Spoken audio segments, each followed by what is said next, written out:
SC ఎస్టీలకి uplift ఇవ్వడం అన్నటువంటిది సామాజిక సమీకరణం అవుతుంది, సోషల్ ఇంజనీరింగ్ అవుతుంది. ఏ నియోజకవర్గాల వారీగా ఆ నియోజకవర్గాలలో ఉన్నటువంటి వాళ్ళకి దామాషా ప్రాతిపదికన ప్రాధాన్యం ఇవ్వడం ఇప్పటికి కూడా జరగల. కాకపోతే గతంతో పోల్చుకుంటే జగన్ 80% చేశాడు, చంద్రబాబు నాయుడు 50% చేయగలిగారు, అంతే తేడా.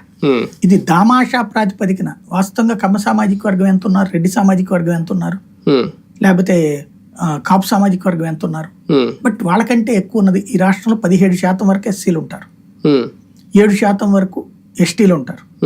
వాళ్ళ దామాషా ప్రకారం ఎస్సీ ఎస్టీ సెగ్మెంట్ లోనే నడుస్తున్నారు, మిగతా చోట్ల ఇస్తున్నారా? ఎస్సీ ఎస్టీ సెగ్మెంట్లు పరిమితమే కదా, కానీ మిగతా చోట్ల ఎందుకు ఇవ్వట్లేదు? మరి 4% 5% ఉన్నటువంటి కమ్మారెడ్డి వీళ్ళకి మాత్రం 30 సీట్లు 40 సీట్లు ఎందుకు చేస్తున్నారు? అది సమస్య.